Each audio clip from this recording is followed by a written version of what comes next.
Tollywood star hero young tiger NTR 6 ఏళ్ల తర్వాత single హీరోగా వచ్చిన మూవీ దేవర. భారీ అంచనాల మధ్య రిలీజ్ అయిన ఈ యొక్క మూవీ మిక్స్డ్ టాక్తో దూసుకుపోతూ ఉంది. సినిమా చూసిన వారంతా అదిరిపోయిందని అంటుంటే సెకండ్ హాఫ్లో ఏదో మిస్ అయిందని కూడా అంటూ ఉన్నారు.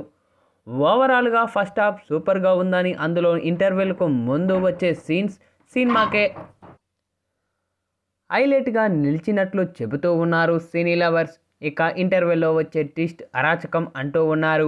ఇక సెకండ్ హాఫ్ వచ్చేసరికి కథ తేలిపోయిందని అంటూ ఉన్నారు సినీ ప్రేక్షకులు. ఇక రికార్డులు బద్దలు కొట్టడానికి వచ్చేసిన మూవీ మాత్రం మంచి రెస్పాన్స్ని అయితే సొంతం చేసుకుందనే చెప్పాలి. ఇక 6 ఏళ్ల తర్వాత, అది కూడా RRR లాంటి సూపర్ హిట్ తర్వాత ఎన్టీఆర్ చేస్తున్న మూవీ దేవర. ఇప్పటి వరకు రాజమౌళితో చేసిన హీరోలకు ఆ తర్వాత చేసిన సినిమా డిజాస్టర్గా నిలుస్తుందనే టాక్ కూడా ఉంది. కానీ అది దేవర మూవీకి వర్తించలేదని తెలుస్తూ ఉంది. ఎందుకంటే దేవర మూవీ అరాచకంగా ఉందని ఫ్యాన్స్కు పూనకాలు తెప్పిస్తూ ఉంది. దేవరాలో తారక్ యాక్టింగ్ అదుర్స్ అని, ఫస్ట్ హాఫ్ మొత్తం వేరే లెవెల్లో ఎంటర్టైన్మెంట్ చేస్తుందని, కొన్ని సీన్స్ గూస్ బంప్స్ వస్తున్నాయని కూడా కామెంట్లు చేస్తూ ఉన్నారు. సినిమా మొత్తానికి ఎన్టీఆర్ హైలైట్గా నిలిచారని, ఆయన యాక్టింగ్ చాలా అద్భుతంగా ఉందని కామెంట్లు కూడా వ్యక్తమవుతూ ఉన్నాయి.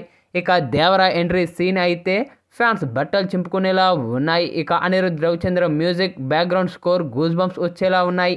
సినిమా రిలీజ్కి ముందే పాటల గురించి నెగిటివ్ టాక్ వచ్చింది. మ్యూజిక్ కూడా అదిరిపోయిందని కూడా కామెంట్లు అయితే ఇప్పుడు వ్యక్తమవుతూ ఉన్నాయి. ఇక స్టోరీ పరంగా చూసుకుంటే అనిరుద్ మ్యూజిక్ అయితే వేరే లెవెల్లో ఉంది. మొత్తానికి తాజాగా విడుదలైన ఈ యొక్క మూవీ మాత్రం మంచి రెస్పాన్స్ అయితే సొంతం చేసుకుంది అని చెప్పాలి.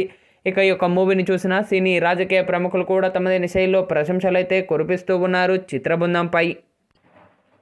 అయితే తాజాగా ఈ యొక్క మూవీని వీక్షించిన నరసింహం నందమూరి బాలకృష్ణ తనదైన శైలిలో ప్రశంసలు అయితే కురిపించారు చిత్రబృందంపై.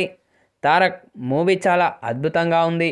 ఇక ఈ యొక్క మూవీలోని ఎంట్రీ షాట్ కానీ, అలాగే మీ యాక్షన్ సన్నివేశాలు కానీ, అలాగే జాన్వీ కపూర్తో మీ డ్యాన్స్ స్టెప్పులు కానీ, ఆయుధ పూజ సాంగ్ కానీ చాలా బాగా ఉన్నాయి. మరీ ముఖ్యంగా ఇందులో చెప్పిన పంచ్ డైలాగులు అయితే చాలా బాగా ఉన్నాయి. పక్కా యొక్క మూవీ మరెన్నో రికార్డులను క్రియేట్ చేయాలని మనస్ఫూర్తిగా దేవుణ్ణి వేడుకుంటున్నాను అంటూ బాలకృష్ణ చేసిన ఈ వ్యాఖ్యలు ఇప్పుడు నెట్టింట్లో వైరల్గా మారుతూ ఉన్నాయి.